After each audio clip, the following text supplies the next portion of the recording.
en tout cas, évitons de mêler le premier vice-président de l'Assemblée nationale qui n'y est impliqué de rien. Non, je vais conclure par là. C'est pour dire quoi? Évidemment, il y a eu certains dérapages, mais établissons les responsabilités. Ces actes-là ont été commis par qui? Personnellement, je condamne les actes de tous les deux côtés. Pourquoi je condamne cela? Parce qu'effectivement, il y a certains militaires de la garde républicaine qui roulaient à sens inverse, ce qui n'est pas normal, c'est condamnable.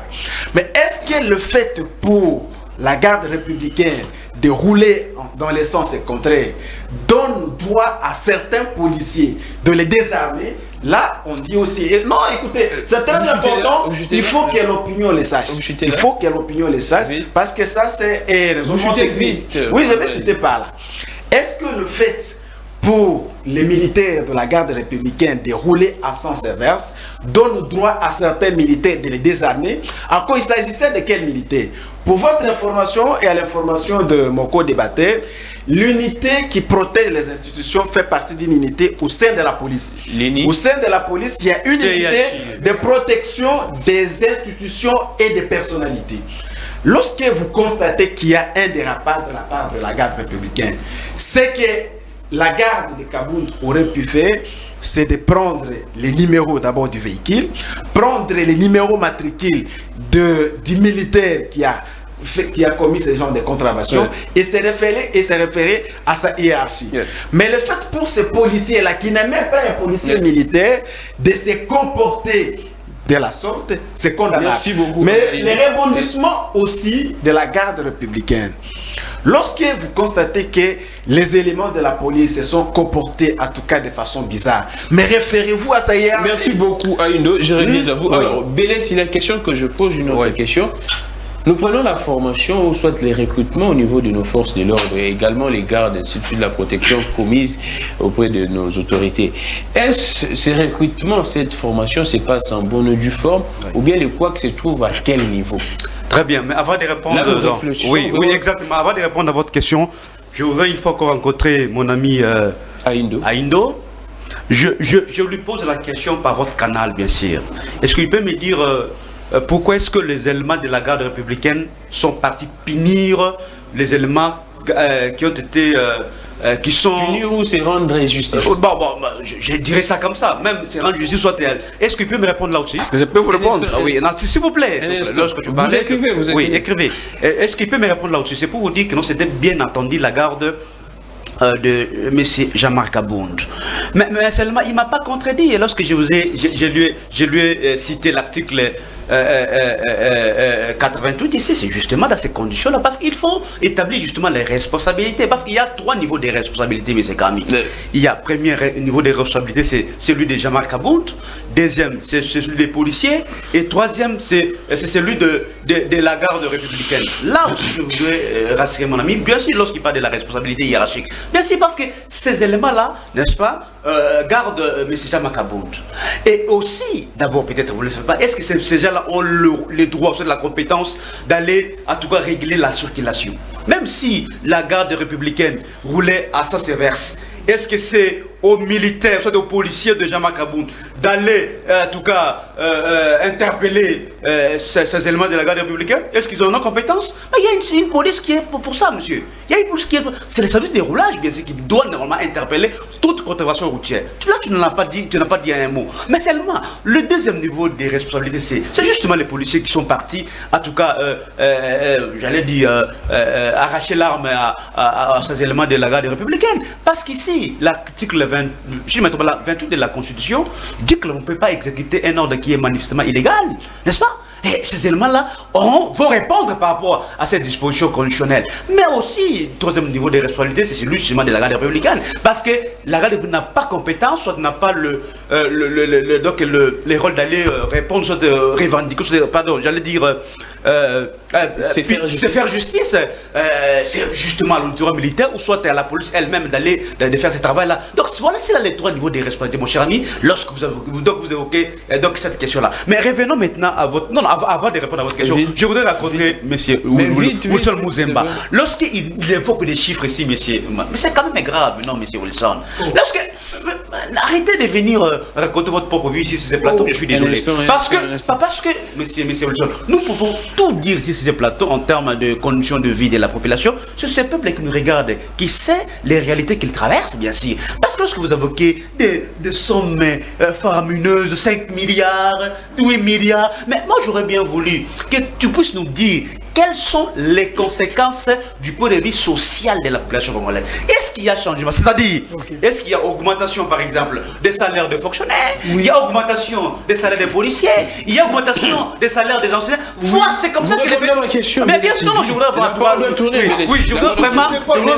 Oh, mais calmez-vous quand même. Calmez-vous. Allez. Voilà. Mais il dérange l'émission.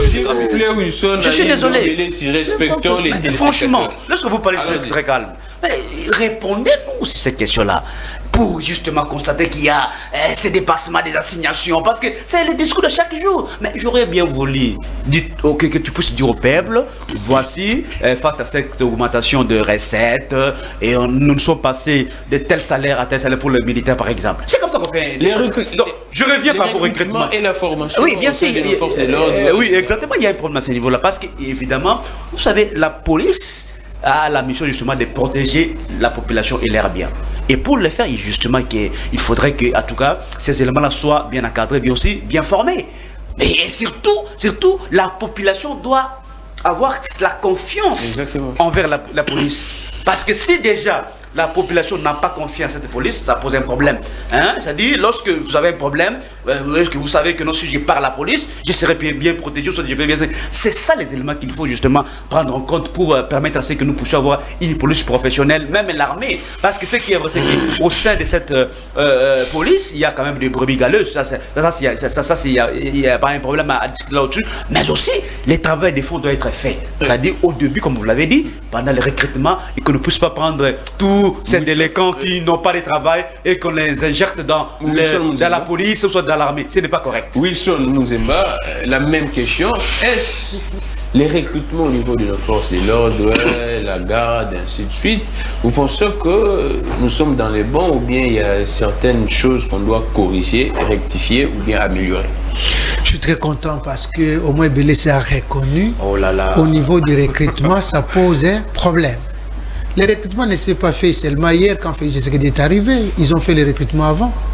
Ah, donc pour vous, ces gens-là étaient recrutés à l'époque. Ils étaient recrutés depuis l'époque de Kabila, depuis que Félix Tshisekedi est venu. On a recruté que des militaires, à ma connaissance. Je n'ai pas vu là où on a fait l'offre pour dire que non, on est en train de recruter des policiers ici à Kinshasa. Je ne l'ai pas vu. Je ferme la parenthèse. Écoutez, quand on vient sur ces plateaux, on ne vient pas avec des balivernes. On doit raconter ce que dit l'officiel. Si on a gagné 5 milliards, on a gagné un plafond de 3,5 milliards à la Banque centrale. Il veut qu'on gagne ça maintenant, Boukalelo Lamba Lelo. Ça c'est propre au Congolais. Et le Congolais qui était très mal éduqué pendant 18 ans. C'est une mauvaise éducation que nous avions acquis. Mais aujourd'hui, le chef de l'État, même lui-même dans son speech en plein Grand Kassai, il dit à ceci, il dit dans les mois qui suivent, dans les jours qui suivent, vous verrez une nette amélioration des conditions de vie. Ah, il nous l'a dit tout à l'heure là. Les enseignants qui étaient payés, vous avez dit à 120 000 francs, c'était pas ça, c'était 90 000 francs congolais. C'était 90 000 francs congolais. Les rajouts étaient venus seulement hier ici, avec le gouvernement Ilunkamba, et aujourd'hui avec le gouvernement de Warriors, on est à 320 000 francs. Les conditions de vie, les conditions sociales qu'on améliore aujourd'hui. Mais enfin, même Paris qui l'envie, Paris n'a jamais été construit en un jour. On demande aux Congolais d'être patients. On était très mal habitués à l'emballer Boukalelo. Ce comportement-là n'est pas digne pour un État qui s'est fait respecter. Nous étions très mal habitués, mon frère. Où on nous disait hier que nous avons 5 chantiers. La révolution de la modernité, si bien que ce sont les paronymes et les synonymes qui je ne sais pas, révolution et modernité. Mais attends, peut-être il y avait la confusion. Où est-ce qu'on doit changer? Là où on doit changer, c'est dans l'idéal. Nous devons aimer ces pays. Nous ne pouvons pas vendre ces pays comme on l'a vendu hier. Nous devons défendre la patrie. Nous vendons toujours l'image la plus mauvaise de la République démocratique du Congo. C'est ce qu'on était habitué à ça. Les Congo aujourd'hui veulent avancer avec ceux qui veulent avancer. Les camps de la patrie, les camps de l'amour du pays. Nous sommes là que pour critiquer. Dites-nous qu'est-ce qu'on a proposé aux Congolais. Qu'est-ce qu'on a proposé aux Congolais?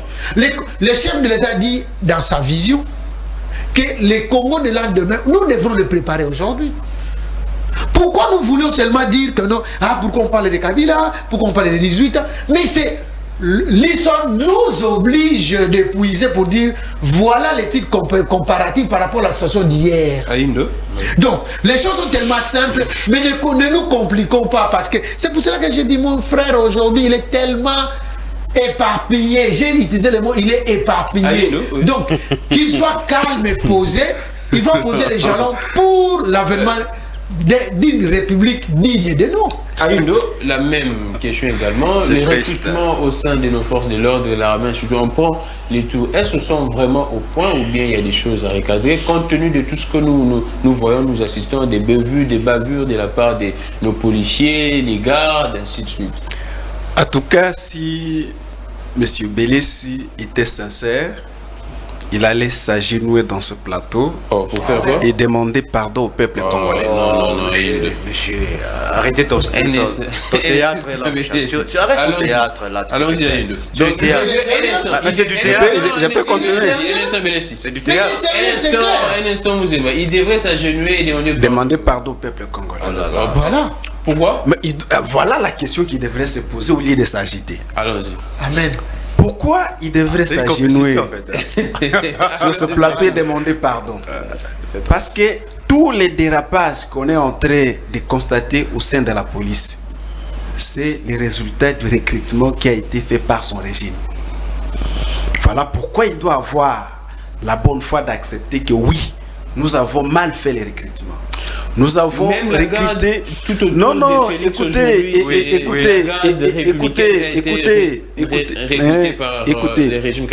Vous connaissez Karine qui vient d'être condamnée. C'est un état d'esprit. C'est un système qui a existé. Et c'est ça le travail que le chef de l'État est en train de faire. Les tout premiers combats engagés par le président de la République, c'est de voir comment d'abord changer l'homme congolais. De la mentalité que nous avons héritée à peu près 18 ans. Une mentalité où un militaire se croyait un petit dieu, il pouvait tuer, il pouvait arrêter. Il doit aussi remercier le chef de l'État en passant, parce qu'au moins il est calme. De venir débiter tout ce qu'il est en train de dire sur ce plateau et rentrer calmement chez lui sans être gêné. C'est aussi ça, sans être inquiété. C'est aussi. Moi, j'ai fait 3 fois la prison pour avoir dit. Écoutez,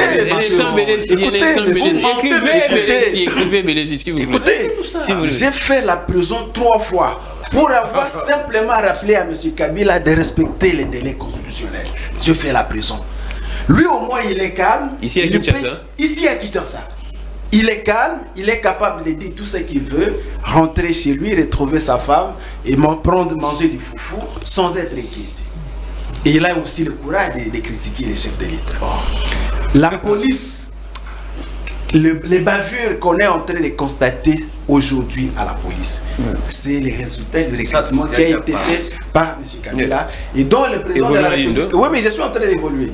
Et dont le président de la République est en train de se battre jour et nuit pour voir comment former, comment équiper, comment assainir également ces milliers. Et donc, ces bavures-là, en tout cas, ce sont des cas isolés et qu'on est en train de dire que les autorités la solution vont s'en charger. Quoi? Mais je vais dire changer au niveau du commandement ou quoi? Non, c'est relever les autorités qui sont là au niveau du commandement ou non? C'est l'une des solutions. C'est l'une des solutions. Ah, d'accord. Parce que tout commence au-dessous. Mais le problème le plus culminant, c'est de changer la mentalité des Congolais. Comment changer ça? Lorsque vous vous illustrez à de telles bavures, la répression. On vous arrête, vous faites la prison, vous répondez à vos actes. C'est ça le plus grand problème. Je voulais dire, je vais dire un mot par rapport aux retombées. Parce qu'il dit que l'augmentation des recettes, la réserve d'échange n'ont eu aucune incidence sur le vécu quotidien. Mais il faut être de mauvaise foi pour dire ça. Je prends un exemple. La gratuité de l'enseignement. La personne qui est venue qui a commencé avec cette histoire, c'est le président. Il est resté 18 ans. 18 ans. Et cette histoire de gratuité était seulement une affaire purement théorique qui n'existait que dans la Constitution. Mais lorsque les chefs de l'État arrivent, la gratuité de l'enseignement en RDC n'est plus un mythe. Merci beaucoup. Que nous l'avions vécu depuis longtemps, mais c'est une réalité. En deuxième lieu, je vais citer vite. Oui, je suis en deux, Grammy. En deuxième lieu, faites la comparaison du niveau de vie des Congolais en 2017-2018 et le niveau de vie des Congolais aujourd'hui. Merci beaucoup. Constaterez qu'il n'y a pas match, le changement est si profond. Alors, nous prenons un autre point qui fâche également la présidence de la République et le gouvernement congolais. Selon plusieurs observateurs, il y aurait un gouvernement parallèle au sein de la présidence de la République. Donc il y a chevauchement parfois des prérogatives entre les conseillers, un instant, entre les conseillers du président de la République et les membres du gouvernement. Vous pensez également que c'est le cas? Ou soit, qu'est-ce qu'on doit faire normalement pour éviter ce genre de choses? On voit des conseillers qui sont en train de s'entretuer même avec des ministres, et ainsi de suite. Très bien, Kramik. Je crois que je vais répondre à votre question, mais bien avant ça, je voudrais une fois encore rencontrer Wilson Muzemba et mon ami André. Wilson Muzemba dit au peuple de patienter. Et pourtant, lui, il mange bien, il dort bien, il est véhiculé. C'est un monsieur. Permettez-moi. Un instant. Mais comme vous également, vous êtes véhiculé, très bien habillé. S'il te plaît. Lui, il dit de patienter et alors que lui mange. Mais je voudrais vous dire, mon cher ami Wilson, que tu puisses nous dire, en tout cas, du point de vue politique, social de la nation. Mais il n'y en a pas, parce qu'aujourd'hui, vous travaillez, vous fonctionnez avec de solutions temporaires et ponctuelles, tout simplement. Avec un cas où il ne faut pas oublier, le cas des chanchards ici, qu'on a eu à débourser une affaire de 6 millions de dollars pour faire la pêche dans les eaux namibiennes. Donc, voici là un gouvernement qui n'a aucune vision, aucune boussole pour dire nous voulons amener la population à un certain niveau, soit à un niveau social X ou Y. Mais il fonctionne avec ce genre de solutions. Mais c'est extrêmement grave. Donc il y a un problème de vision, il y a un problème de programme avec ce gouvernement. De deux, lorsque j'entends mon ami parler de la police et de l'armée ici, mon cher ami, il faut bien savoir que l'armée et la politique sont en politique. Parce que vous voulez faire ces raccordements frauduleux pour dire c'est sous votre régime, monsieur. Non. Ces deux institutions nous servent justement l'une à protéger la population et l'autre à sécuriser nos frontières. C'est vrai que s'il y a des problèmes à ce niveau-là, il faut qu'on en parle. Je l'ai dénoncé ici. Qu'il faut justement qu'au niveau des recrutements, que les choses se fassent d'une manière professionnelle. Mais à chaque fois, vous voulez en tout cas porter, soit faire porter tout ce qu'il y a comme bavure, ceux de la police, au régime passé. Mais mon cher ami, aujourd'hui, là, il y a ce genre de bavure aussi. Je vous donne un cas, il y a un policier qui avait tué un étudiant à Luliki. Chamakou était honoré. Exactement. Et qu'est-ce que vous avez dit par rapport à ça? Vous voyez, arrêtez ces discours-là n'a pas de sens. Vous répondez à ma question. Parce que les bavures policières se font constater même à travers la République, à travers le monde. Donc, évitez ce discours-là. Je reviens par rapport à ce que vous avez posé comme gouvernement parallèle. Exactement, mon cher ami, parce qu'aujourd'hui, il y a des projets qui échappent au gouvernement Samalou Kondé. Vous prenez les projets de Chile Gelou. C'est piloté. Et donc, qui gère ces projets-là? C'est au niveau de la présidence de la République. Oh, bien sûr. Là, c'était avant ça, maintenant. Mais bien sûr, mais qui coordonne ces projets-là? Est-ce que, d'un chef de l'État là, d'un si bien dit, qu'il y a, si les travaux ne sont pas bien exécutés aujourd'hui parce qu'il y a un problème de coordination. Des pilotages. Donc, c'est ça le vrai problème. Et lorsqu'un conseiller, Bilomba, vous connaissez ces dossiers-là, de la construction de des écoles au Kassai qui coûteraient en tout cas 14 millions de dollars. Non, un instant, j'ai vu son conditionnel. Ok, j'ai vu son conditionnel d'ailleurs, parce que ce que nous avons entendu tous dans les réseaux sociaux, c'est que vous avez également suivi les points de presse. Mais selon les informations que j'ai, c'est qu'on était parti faire un emprunt en Égypte et que c'est le FPI qui va à toi rembourser cet argent-là. Donc voilà, mais bien sûr, c'est ça. Donc c'est pour vous dire, mon cher, il y a réellement un parler parce que Sama Lukonde, en tout cas, il y a des projets, il y a des programmes qui échappent à son contrôle.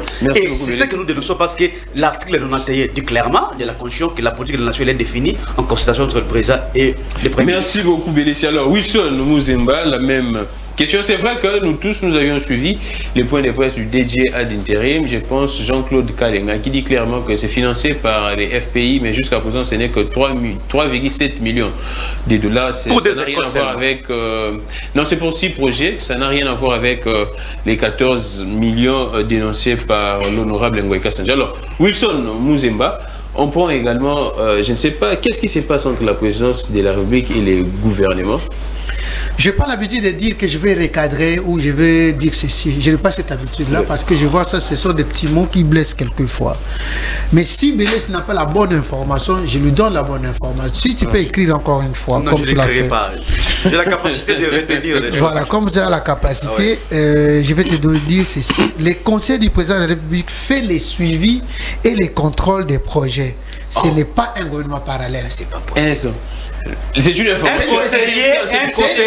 Un conseiller chargé de questions financières, si c'est économique et financière, peut suivre ce genre de projet. Mais mon cher ami, sincèrement, soyons quand même de la lumière. C'est pas possible. C'était une décision en plein conseil des ministres. Le président a dit clairement, compte tenu de tout ce qui se passe, il souhaite à ce que dans chaque projet initié, dans chaque projet en cours, qu'il ait au moins un conseiller de la présidence qui fait le suivi.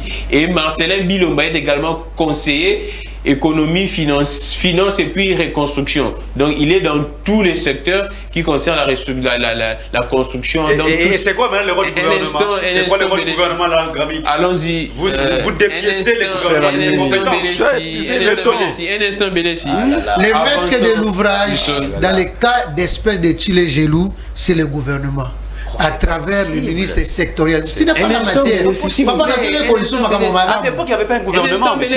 Lorsqu'on a instauré ces programmes-là, il n'y avait pas de gouvernement en place. Vous n'avez pas la parole. Tu les gelou. Ah oui? Allons-y. Ça, voilà, vous n'êtes pas ignorant de ça. Je suis désolé. Il n'y a pas de gouvernement en place. Pendant l'interprétation de la formation. Doit avoir 36 mois pour son exécution dans sa globalité. C'est le gouvernement à travers le ministre sectoriel ou l'OVD et les fourneurs pour Chile Gelou. Je te donne seulement ça. Je viens plus loin. Les gouvernements exécutent le projet. La présidence fait les suivis. C'est tout à fait normal. En fait, on doit attendre. Mais quand il fait l'amalgame, c'est dangereux parce que les gens ont suivi. On doit recadrer, informer le peuple. Les projets Chile Gelou, c'est d'abord un préfinancement. C'est les Chinois qui acceptent et puis. Lui, il a dit, vous avez entendu, c'est les Égyptiens. Il a dit mais j'ai dit de 6 millions. J'ai dit de 6 millions. S'il vous plaît, Bélissi. S'il vous plaît, Bélissi. S'il vous plaît, Bélissi. Des 14, j'ai pas les 14 millions. Selon mes informations, c'est que cette somme a été empruntée en Égypte et que c'est le pays qui allait rembourser. Évoluons. Il est en train d'éviter des histoires qui ne sont pas sincères et véridiques. Moi, je regrette beaucoup parce que je sais que Bélissi c'est un homme d'État. Mais je constate qu'il fait le populisme, que les gens veulent l'entendre parler. Je suis désolé là. C'est un amalgame qu'il fait dans son cerveau seulement, il y a un gouvernement parallèle au niveau de la présidence. C'est l'amalgame. Ou bien il connaît les institutions, mais tout à l'heure il a lu la loi. Éclaire l'opinion. Alors je vais éclairer l'opinion pour dire quoi exactement. Et qu'est-ce qui se passe? Lorsqu'il y a un projet, le président, la présidence a fait la conception du projet et le gouvernement doit exécuter ce projet-là.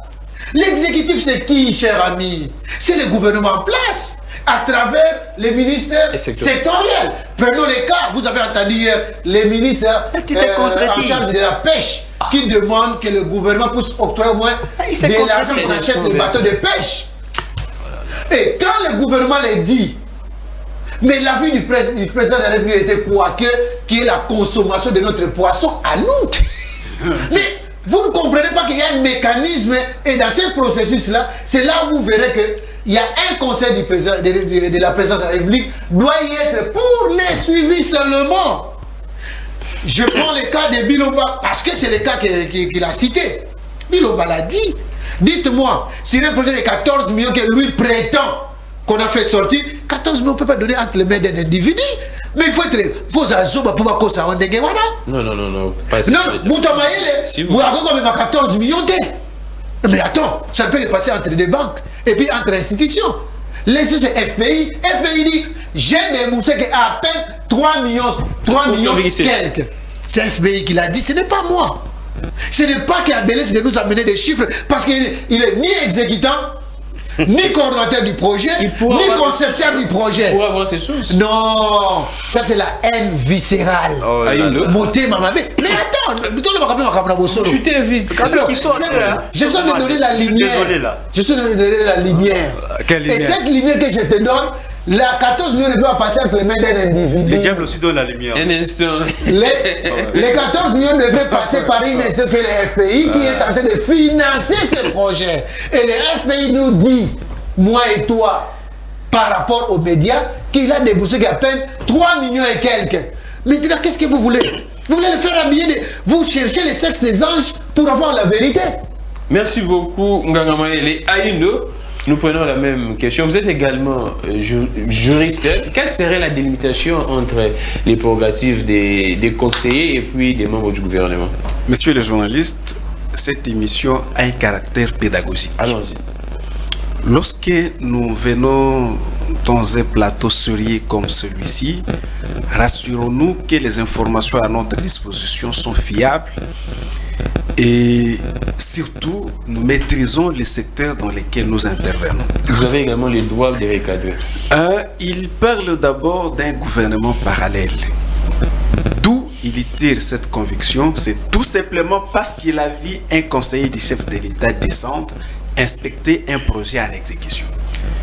C'est à partir seulement de cette présence-là qu'il tire la conclusion selon laquelle il y a un gouvernement parallèle. Je vous donne non, permettez. Je vous donne un cas. S'il vous plaît, la réflexion, c'est une connexion. Quand vous m'interrompez, vous empêchez à mon génie d'agir. C'est très dangereux. Je vous donne un cas. À la vice-primature de l'environnement,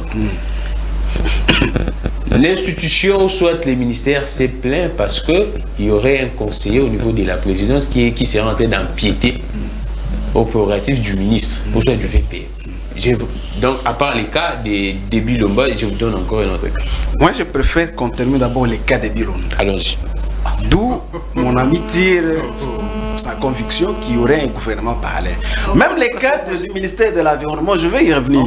Mais je commence d'abord par les cas qu'il a illustrés. Vous savez, dans la Constitution, il est dit, je crois à l'article 91, que les gouvernements définissent en concertation avec le président de la République la politique de la nation.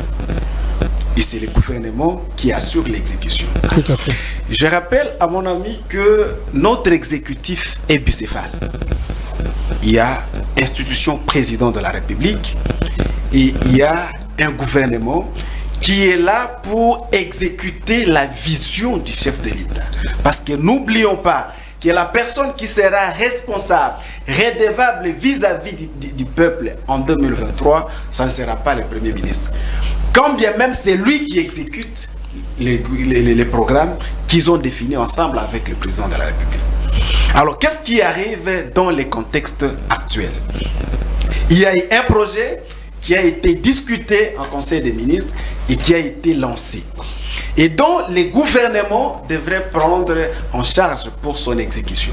Voilà pourquoi il y a une affiche que je n'ai pas ici.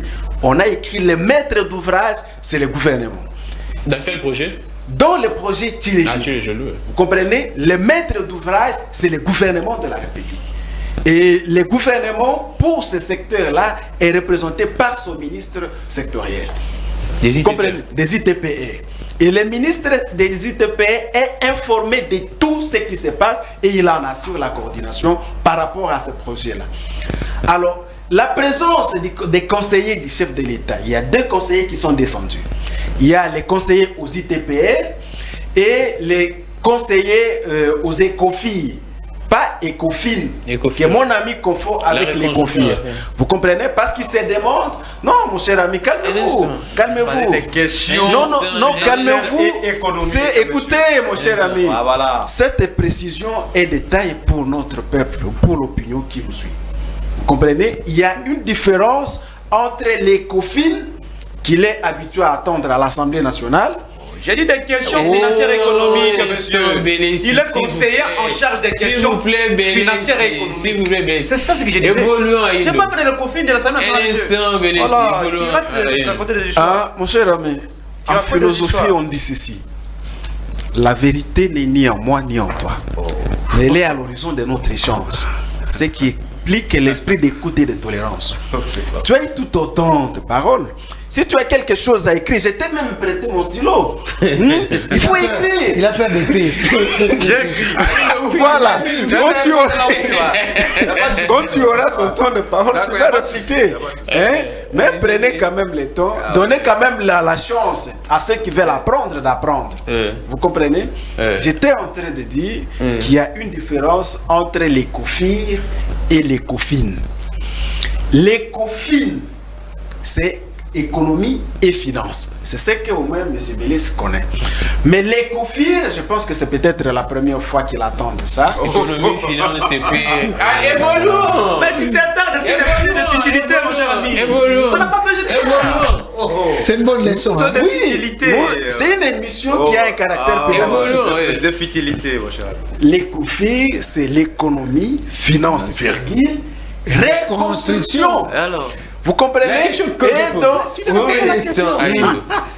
normal, vous étant que juriste, de voir un conseiller de la présidence ou soit un conseiller du président de la République en train de faire le suivi? C'est normal, vous étant que juriste. Oui, les textes les permettent. Écoutez, ça se fait. Pourquoi? Écoutez, n'oubliez pas, je l'ai rappelé ici, que les programmes que le Premier ministre est en train d'exécuter, c'est un programme qui a été défini en concertation avec les chefs de l'État. Que le Premier ministre exécute, cela n'empêche pas le président de la République d'avoir un regard, se rassurer qu'effectivement, ce qu'ils avaient convenu est en train d'être exécuté. Vous comprenez? La disposition. Écoutez, nous sommes à la fin. Oui, j'ai écouté. Un instant, apporter des précisions à l'opinion qui estime que les cabinets du président de la République est un fait privé, que dans les histoires de l'État, on ne peut pas s'y mixer, prendre les cabinets qui sont privés et puis s'y mixer. Écoutez, qu'est-ce que vous appelez émission? Pourquoi ils sont conseillers? Écoutez. Ils prennent tout le temps. C'est important de le rappeler. Ils ont des par rapport à Ils ont quel rôle? Vous avez le même point de vue là. Nous sommes à la fin. Non, c'est important. Pourquoi ils sont des conseillers? Et quel est leur rôle? C'est de conseiller les chefs de l'État sur les aspects techniques. Voilà. Comment vont-ils conseiller les chefs de l'État sans avoir de soubassement? Oui. Il fallait qu'ils descendent, s'acquérir sur la situation et venir conseiller les chefs de l'État inutilement. Je voudrais tout simplement... Je veux tout simplement répondre à mon ami qui vient on t'a pas donné la parole. Non, je cours derrière le temps. Voilà le coup derrière le temps pour dire ceci. Qu'est-ce que mon ami sert réellement le rôle d'un conseiller? Parce que si nous définissons même un conseiller, celui qui conseille quelqu'un qui donne des avis. Oui. Ok. Oui. Personne dont le métier est de servir, de guider ou d'assister à une ou plusieurs personnes. Oui, tout à fait. Vous parlez. Je ne limite pas là. Je me limite pas là. Mais maintenant, nous revenons à ce que tu étais en train de dire. Gramic, tu as posé la question ici. Que est-ce que les conseillers ont les rôles, soit ont la mission de... Ne précisez pas ma question. Voilà, oui. De s'immiscer dans les fonctions. Mais permettez-moi. Non, c'est la Constitution dit ceci. Monsieur, calmez-vous. La Constitution dit ceci. Monsieur, calmez-vous. Calmez-vous, monsieur. Calmez-vous, monsieur. La Constitution dit ceci. La Constitution dit ceci. Que chaque ministre est responsable de son secteur. Permettez-moi. C'est ça la Constitution. C'est pourquoi vous avez posé la question de savoir. D'ailleurs, il y a certains ministères qui se plaignent, notamment celui de de l'environnement. Voilà. C'est-à-dire aujourd'hui, mon cher ami Gramik, il y a chevauchement des compétences. Il y a chevauchement des compétences entre qui et qui? Entre les conseillers et non, c'est pas possible. Qui a pris les attributions d'un ministre. S'il vous plaît, respectons les téléspectateurs. C'est quoi maintenant les rôles, soit la mission, donc j'allais dire la commission de, on appelle ça le conseil des ministres. Ça sert à quoi finalement? Si à chaque fois, n'est-ce pas Gramik, les conseillers, en tout cas, interviennent dans le fonctionnement de chaque ministère. Alors pourquoi le chef de l'État tient chaque fois? Vous avez fini. Il termine, c'est-à-dire le conseil des ministres, c'est une instance décisionnelle du gouvernement, si tu ne sais pas. C'est dans cette instance-là que le président donne des orientations à chaque ministre. C'est ça, et au même pour commencer par le premier ministre et à chaque ministre. C'est comme ça. C'est-à-dire aujourd'hui, il y a tellement Kamer l'avait dit qu'il y a des électrons libres au sein du Conseil et que à chaque fois, ils interviennent un peu partout pour avoir... Vous avez parlé, non? Ils sont là, un instant, Bélési. C'est injuste. Écoutez, il vient de donner une définition du conseiller qu'il a évité d'interpréter. J'ai parlé même qui n'a pas compris la définition. Un instant, Bélési, s'il vous plaît. Ne dérangez pas. Ils sont dérangés. Vous voyez son comportement là? Tu l'as fait, monsieur. Évoluons. Tu l'as fait. Tu as dérangé ici. Un instant, Bélési, s'il vous plaît. Vous voyez son comportement là? C'est comme ça que les pays étaient gérés pendant des années. Alors, qu'est-ce que vous faites aujourd'hui? Qu'est-ce que vous faites aujourd'hui? Qu'est-ce que vous faites aujourd'hui? Voilà. S'il vous plaît, Bélési. C'est triste avec ce genre de comportement là. Pourquoi tu t'agites? Je comprends pas. J'étais en train de dire ceci. Un conseiller est recruté, vous comprenez, pour plusieurs raisons. Le conseiller est recruté en fonction de sa connaissance technique, en fonction des informations ou de la connaissance du domaine, comprenez, auquel il est appelé à conseiller le chef de l'État. Quand vous prenez les deux conseillers qu'il cite, il y a un conseiller aux ITPR, il y a un conseiller à l'ECOFIR. Les missions, c'est de conseiller les chefs de l'État sur les aspects de construction des infrastructures pour l'un, l'autre pour l'aspect de l'économie, finance, reconstruction qui prend aussi réforme et rénovation, ainsi de suite.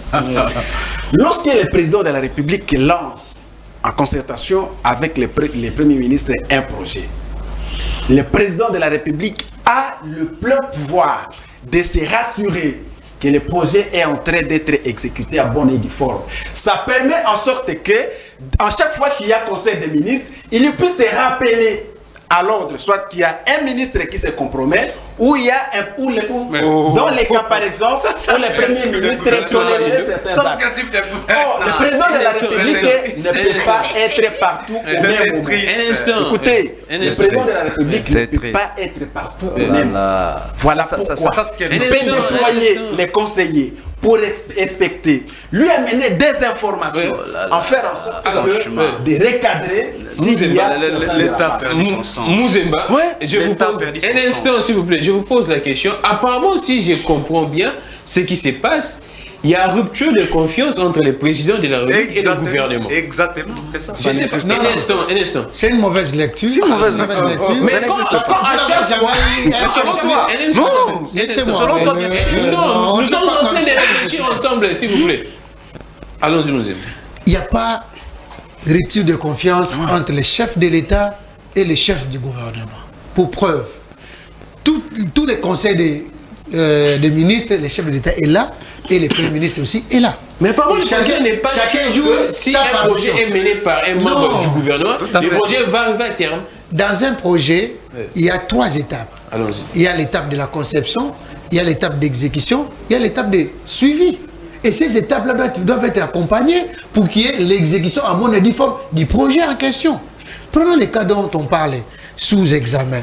Un conseiller, c'est un expert à une matière donnée. Bilodé, conseiller, en matière de finances, économie et reconstruction. Oui. Les ministres en charge des infrastructures est là pour exécuter les projets Tchilé-Gelou qui doit être suivi par la chef de l'État. Le chef de l'État n'est pas omnipotent ni omniscient pour y être partout. Et c'est pour ça qu'il va déléguer son pouvoir à travers son conseiller pour lui faire rapport parce qu'il est redevable devant la population pour donner la bonne information. C'est peut-être que c'est ce que nous ne comprenons pas. Dire qu'il y a chevauchement entre le membre du gouvernement ainsi que les cabinets du chef de l'État, non, ce n'est pas ça. Mais si un ministre, à travers ses fonctions qui est du gouvernement, ou dans une commission, sur un point donné, sur un dossier, il est en divergence avec l'avis de la présidence de la République. C'est par là que vous verrez qu'un ministre dit que non, il y a une immixtion du conseiller du chef de l'État. Non, il n'y a pas une immixtion. Mais peut-être que l'avis que le conseiller est en train de donner est contraire par rapport à la conception du ministre. Alors qu'est-ce qu'il faut faire? On met une commission ad hoc qui va siéger sur ces points-là. Merci beaucoup. Attends, non, laissez-moi. Un instant, écrivez Bélessi. Alors, c'est juste cette indifférence-là que les gens comprennent très mal pour dire que non, quand on diverge sur un point et les gens sautent sur, comme tout le monde se donne la peine sur les réseaux sociaux, commencent à spéculer, mais ne sachant pas qu'il y a la franche collaboration entre le gouvernement et la présidence de la République. Merci beaucoup. 30 secondes. Un instant. C'est votre temps d'antenne. J'ai voulu la parole. Il est agité pourquoi? Nous chutons avec cette actualité. C'est vrai que nous tous nous savons que le président de la République l'a si bien dit pendant son oral au niveau du Congrès. Le président dit que sur 26 provinces, 14 sont déstabilisées. Et cela crée même un frein pour le développement de la République. Qu'en pensez-vous, Bélessi? Oui. Je sais que vous êtes du FCC, du PPRD, vous allez tirer, c'est l'Union sacrée. Mais quelle pourrait être la solution pour que nos provinces fonctionnent mieux? Gramik, merci beaucoup pour cette question, mais je voudrais déjà répondre à mes deux amis. À toi, ils se contredisent au même moment. Hein? Bien sûr. Lorsque vous dites par exemple que non, c'est le gouvernement, et c'est mon ami ce qu'il a dit, qui applique la vision du chef de l'État. Donc, mais je ne vois pas comment est-ce qu'un gouvernement qui applique la vision du chef de l'État et qui a encore des conseils qui sont qui parachent. S'il vous plaît. Ça me pose problème cette histoire. Oh, calmez-vous, soyez civilisés quand même. Ah non, ne dis pas ça, retire d'abord. Attends, il doit retirer. Non, ça il doit retirer. Ce n'est pas propre. Je le retire d'abord. Ce n'est pas propre. Non, ce n'est pas propre. Non, s'il vous plaît. Nous sommes en train de réfléchir étant des intellectuels. On va faire un débat de caniveau quand même. Mais à chaque fois que tu interviens, c'est déjà voulu. Oui, alors.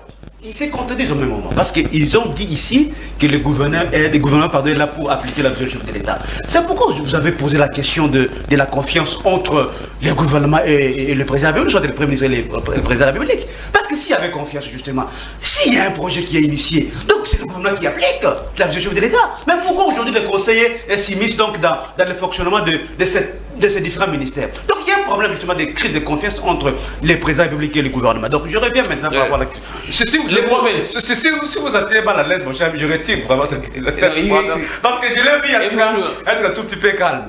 Alors, je disais tantôt ceci que les provinces. Et qu'est-ce qui se passe?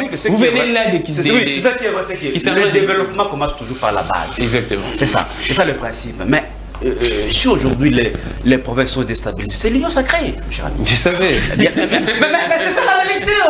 Je vous donne des cas. Il y a des gouverneurs qui sont distingués dans la bonne gouvernance. Vous prenez Zoé Kabila. Mais bien sûr, Gramik. C'est un secret de polichinelle, mon cher ami. Il a si transformé en un clin d'œil la province de Manika. Vous pensez également que la province est transformée? Bien sûr. Moi, j'ai effectué je vis dans peu d'état, il y a eu des routes modernes qui ont été construites. Modernes? Bien sûr, Gramik. Je vais vous amener là-bas, si vous voulez bien. Nous allons partir parce que quand même, il faut que les journalistes aussi parlent de la réalité du terrain. Exactement. Voilà. Donc, il y a des gouvernements qui sont distingués dans la bonne gouvernance. dans les changements de ces différentes provinces. Vous prenez Mouyège également. Il a également bien travaillé dans la province de Lualaba. Mais c'est sous les règles de Félix Tshisekedi. Mais c'est pourquoi aujourd'hui, ce sont eux aujourd'hui, c'est l'union sacrée aujourd'hui qui déstabilise les provinces, qui crée des conflits. Parce qu'aujourd'hui, aussitôt qu'on n'est pas, en tout cas, dans la vision, entre guillemets, du chef de l'État, on est ennemis. Donc ici, je pense que nos provinces doivent être normalement, en tout cas, doivent fonctionner normalement. Parce que je suis par là, parce que justement, ce qui se passe aujourd'hui dans la province, mon cher ami, il n'y a plus rien qui bouge.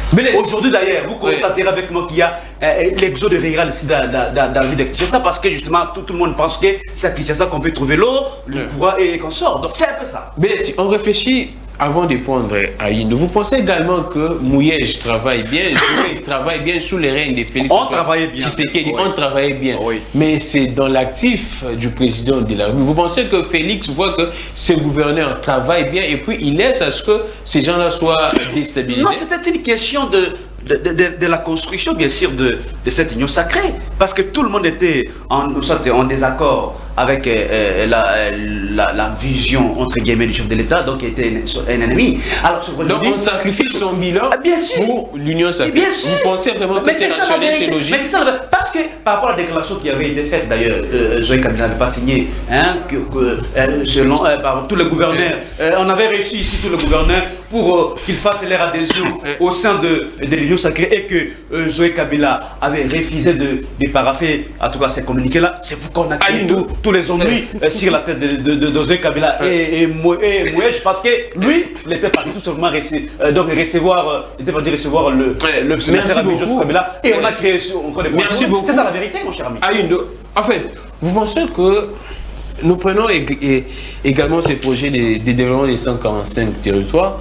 Vous pensez que l'effet de développer, soit l'effet de travailler sur ces projets, nous pourrions avoir la stabilité dans nos provinces, ou soit la déstabilisation de nos provinces est due au fait il y a des politiques, soit des politiciens au niveau de Kinshasa qui sont en train de manipuler les députés provinciaux dans différentes provinces?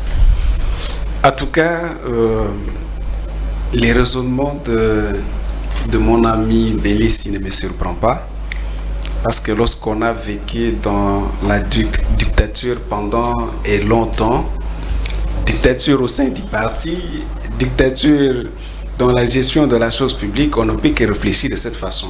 Ou quand un gouverneur de province est déchu, c'est le président. Je dois rappeler à mon ami qu'il ne fait pas la confusion des époques. Nous ne sommes plus dans une période où il y a Yémé, où il y a un type qui serait nommé coup flamme ou coup sur coup, qui dicte tout à partir de Kinshasa et qui même fait fi aux arrêts de la Cour constitutionnelle. Il dit que c'est le président de la République qui a déstabilisé les provinces. Il oublie, il est juriste, il le sait, que le président de la République ne nomme pas les gouverneurs. Au moins, il peut avoir le pouvoir de les relever, mais il ne les nomme pas. Mais quand il y a crise, vous comprenez? Et dans tous les gouverneurs qui ont été déchus, il n'y a pas un seul gouverneur qui a été relevé par le chef de l'État. Les gouverneurs ont été élus par les députés provinciaux. Il parle des cas de Zoé Kabila et de Mouyège. Je veux qu'on réfléchisse un peu sur ça. On commence par les cas de Zoé. Zoé, depuis qu'il est gouverneur, il a fait 1 année et demie. On dit, selon les informations que nous avons reçues, il n'a présidé que 2 conseils de ministres. Un instant, Bélissi, s'il vous plaît, allons-y.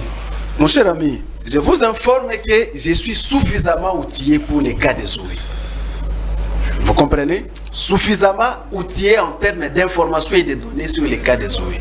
Et si vous voulez qu'on en fasse un débat, je préfère qu'on programme une émission, qu'on vienne discuter sur la gestion de Zoé. Vous comprenez? Quelqu'un qui fait à peu près 1 année et demie avec 2 conseils de ministres. Quelqu'un qui, à chaque fois qu'il est interpellé sur telle ou telle situation, il fait fi aux députés. C'est comme s'il ignorait même que les députés provinciaux qui l'ont élu existent. le manque de transparence dans la gestion de la chose publique. Parce que vous savez, c'est quoi? L'organe délibérant de la province, c'est l'Assemblée provinciale. Exactement. Il y a certaines choses que les gouverneurs de province ne peuvent pas faire sans l'aval de l'Assemblée provinciale. Lui, Zoé, oublie qu'il y a un organe suprême qui est au-dessus de lui, l'Assemblée provinciale. Il fait tout comme il veut, oubliant qu'il y a des règles. Il y a un règlement intérieur de l'Assemblée provinciale. Il y a la loi relative à la libre administration des provinces qui organise les pouvoirs et la collaboration entre l'Assemblée provinciale et les gouverneurs de province. Un monsieur pareil, on doit les laisser parce qu'il serait frère de qui que ce soit? Non. Donc pour vous, nous parlons, Zoé s'était perdu des là, évidemment, il s'est illustré par deux actes de mes gestions, de l'incompétence. S'il vous plaît, Bélissi, si vous voulez. Vous finissez? Oui, je comprends que ça pique, mais c'est ça la vérité, vous devez supporter. C'est pour dire que la solution par rapport à la situation catastrophique que nous avons héritée. Le président de la République a failli plaider au Kasaï quand il est arrivé. Pendant 18 ans, la situation était vraiment alarmante. Oui, je vais citer par là en disant que la meilleure solution pour le développement de province, c'est la solution telle qu'elle est pulsée par le chef de l'État, le développement à la base, avec le financement des territoires. Vous verrez, en tout cas, donnons la chance à ce projet-là. Dans moins d'1 année, nous serons encore sur ces plateaux et on en parlera. Alors, Wilson Mouzimba, c'est vrai que nous prenons la situation déplorable au niveau de nos provinces. Nous avions vu récemment, c'était en Ituri, où les enfants prenaient la bouillie avec du sable. On voit les gangs Kasaï, l'espace Kasaï, les présidents. C'était également étonné et c'est partout en République démocratique du Congo. Vous pensez que la solution au niveau de nos provinces pourrait venir d'où? La caisse des péréquations ne marche pas, la retenue à la source, ça ne va pas également, la rétrocession. On peut s'imaginer quoi pour éviter tout ce qui se passe dans nos provinces? Merci beaucoup. Je crois que la gangrène qui pique aujourd'hui, pour que nous ayons cette situation, n'a pas commencé aujourd'hui. Moi, je vais relever quelque chose. Peut-être que mon frère était un peu plus vite par rapport à ça. Comme il dit que nous travaillons en ramification, merci beaucoup. Je vais relever un point que peut-être que les Congolais ne font pas attention à ça. La mise en place brusque des provincettes qui est à la base de cette situation. La décentralisation. La décentralisation. Et les démembrements plutôt. Ces démembrements brusques là, voilà, c'est le mot que je cherchais d'ailleurs. Les démembrements brusques qui est à la base de ce que nous vivons aujourd'hui. Qu'il n'y ait pas de stabilité dans nos provinces, parce que tous les gouverneurs veulent se faire de petits rois là où ils sont. C'est juste ça le vrai problème. Ils ont oublié qu'il y a une loi qui est là et il y a l'Assemblée provinciale qui est là. Ils devraient travailler en étroite collaboration. Je vais plus loin. Pourquoi qu'il y ait ces projets? Parce que c'est ça la grande question. Pourquoi seulement maintenant les projets de 145 territoires ou les développements à la base? Mais c'est tout à fait normal parce que le chef de l'État l'a palpé du doigt d'ailleurs, tout à l'heure là dans les Grands Kasaï, où il n'y a pas d'infrastructure pendant les 18 ans qu'on était ici. Tout ce que Mobutu a laissé, on a tout ruiné.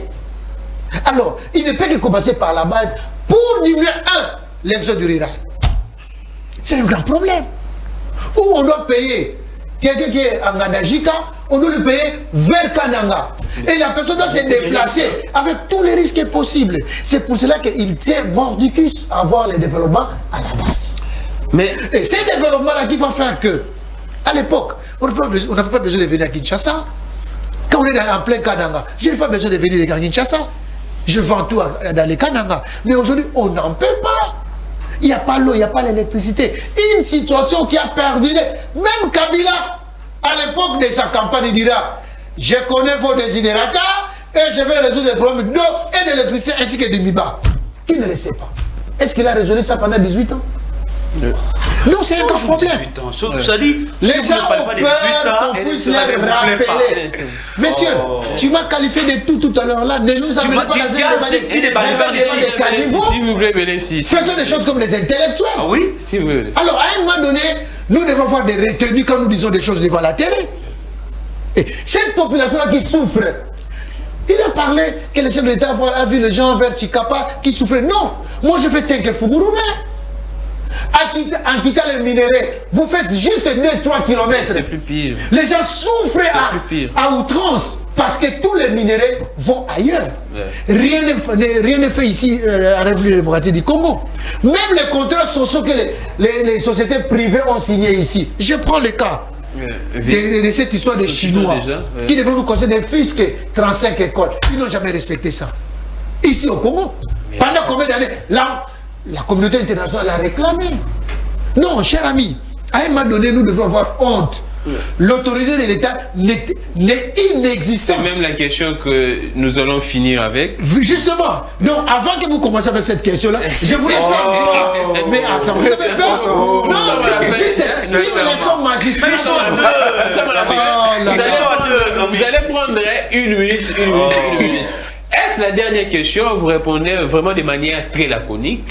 Les gens le disent chaque jour, matin, midi, soir, que Mbokaro, l'État a Koufa. Donc les gens se sentent libres de faire n'importe quoi. Vous pensez également que c'est le cas, Bélès? Oui, mais avant de répondre, je voudrais raconter où ils sont. Oui, ils sont au pouvoir, ça fait 3 ans, mon cher ami. Mais, mon cher ami, à chaque fois vous révélez sur 18 ans, dites-moi dans 3 ans, qu'est-ce que vous avez fait comme réforme? L'histoire oblige. Oh, mon franchement. Qu'est-ce que vous avez fait comme... instant, Mouzemba. Mouzemba, franchement, je suis déçu de vous aujourd'hui. Sincèrement. Donc, vous êtes là déjà, ça fait 3 ans. Quelles sont les réformes que vous avez entreprises pour changer les choses, mon cher ami? Parce que chaque fois, vous faites que critiquer. Les réformes. Vous ne faites que critiquer, mais proposez. C'est vous qui gérez la République aujourd'hui, Mouzemba. L'autorité de l'État, nous sommes à la... Oui, mais la place de l'autorité de l'État s'est fait sentir, justement. Parce que déjà, mon cher ami, prenons les camps de ce que nous déplorons tous, les tueries à l'est du pays. Hein? Parce qu'on nous a instauré cet état de siège quand même, qui jusque-là boitille. Parce que ce qui est vrai, c'est que, mon cher ami, lorsque déjà on fait appel à une armée étrangère pour venir résoudre le même problème, donc, moi j'ai conclu en disant tout simplement que l'état de siège c'est un échec. Mais je voudrais rappeler à mon ami Wilson, qui doit savoir que ce sont les bourreaux d'hier que vous avez appelés. Parce que l'Ouganda a été condamné de nous payer 10 milliards de dollars suite à la guerre de 6 jours qu'il y a eu à Kisangani. Moi je suis de là. Ces victimes-là aujourd'hui, mon cher ami Wilson, réclament réparation. Parce qu'il n'y aura jamais de paix sans justice. Merci beaucoup. Alors, à une minute, en tout cas, l'autorité de l'État. Évidemment, nous avons hérité un pays en déliquescence. Mais, mon cher ami, je suis vraiment désolé. Nous sommes à la fin, si vous voulez. Nous sommes à la fin. Monsieur, est-ce qu'il peut cesser de s'agiter? S'il vous plaît, nous sommes à la fin. Allons-y. Ne les suivez pas. Nous avons trouvé un pays en déliquescence. Un pays, comme le disait le pasteur Bokundoa, nous étions dans une situation de non-État. Mais à 3 ans de pouvoir, nous avons si ressuscité ce pays qui était pratiquement oublié dans les concerts des nations. Aujourd'hui, quand vous quittez le pays, on est fier de s'appeler Congolais. Et en deuxième lieu, le pays qui était divisé, il y avait la guerre à l'Est, la guerre à l'Ouest. Mais pour le moment, nous avons quand même tout fait pour stabiliser la situation à l'Ouest. Et ça reste seulement à l'Est où il restait quelques groupes armés. Sans oublier que quand nous sommes arrivés, nous avons trouvé 147 groupes armés. Mais aujourd'hui, nous sommes en 70 quelques. Ça veut dire qu'on est en train de faire... Nous avons... Oui, je termine. On est en train de faire un travail de titan. Ce que nous demandons aux Congolais, c'est de garder de prendre les mal à patience. Dans moins d'1 année, ils vont vivre tel qu'ils le pensent. Vite, nous aimons un instant. André voudrait parler du pasteur Ekofo. Et non Bokundo. Merci beaucoup. En ce qui concerne l'autorité de l'État, pour preuve que l'État existe dans ces pays maintenant, premier cas, arrestation et interpellation des autorités, ministres, DG, généraux et officiels. Ça commence dans ces pays. Après, on libère. S'il vous plaît. Il faut commencer par ne fût-ce qu'interpeller. Ça n'a pas lieu. C'est une politique spectacle, monsieur Moulousson. Sois calme. C'est de la politique spectacle. Je viens sur l'économie. Vous faites du spectacle. Il a peur. Vous faites du spectacle. Vous faites du spectacle. Sur le plan économique. la mise en service de l'IGF. La patrouille financière. Je prends troisième cas. Sur le plan sécuritaire, l'humanisation des services de renseignement. Vous débitez des gros mensonges. Aujourd'hui au moins, c'est ce que je te dis. La reconnaissance de l'autorité de l'État. Olivier Poul a été tué là-bas. S'il vous plaît. Même aux États-Unis, il y a des morts. Non, parce que vous vous étonnez d'un seul cas. Même aux États-Unis, les pays de la vieille démocratie, il y a encore des bavures jusqu'au jour. Oui, c'est juste. Mais vous reconnaissez ça quand même. Si pendant Kabila, vous dites non, c'était Kabila. Aujourd'hui, pendant Kabila, c'était un mode de vie. Voilà. Les tueries étaient une courante. Vous êtes de la confusion totale. L'autorité de l'État est rétablie dans ces pays. Dans ces pays, on payait les Minerva des enfants à 3 000 $. Aujourd'hui, au moins. Où c'est? Où c'est? Dans ces pays. Dans quelle école? Dans quelle école? Dans ces pays. À Chikapa, le président a été informé que la gratuité n'existe pas, oui. À Chikapa. Oui, évidemment. C'est une réalité. C'est un recoin du pays. C'est un recoin du pays. Mais vous tolérez ça? Mais c'est une vérité. Vous tolérez ça? Pourquoi vous ne voulez pas qu'on soit sincère? Merci beaucoup. Oh là là. Ça c'est la confusion. Marque de vision, marque de programme. Il y en a pas. Vous tentonnez. S'il vous plaît. Vous tentonnez là. On ne tâtonne pas. Vous tentonnez. Non, on tâtonne. Vous serez bientôt. Vous serez bientôt jeté. Voilà les horaires de l'histoire. C'est une parenthèse que nous fermons une parenthèse pour l'Union sacrée. Merci au Dipro, Florent Batambi, merci également au Mais ils étaient à deux. Tu as la parole libre. Ils étaient à deux, le chef de l'État. Ils étaient à deux. Également, voilà, il continue à se plaindre. Un instant, merci beaucoup à l'assistant de Russell Moutoke.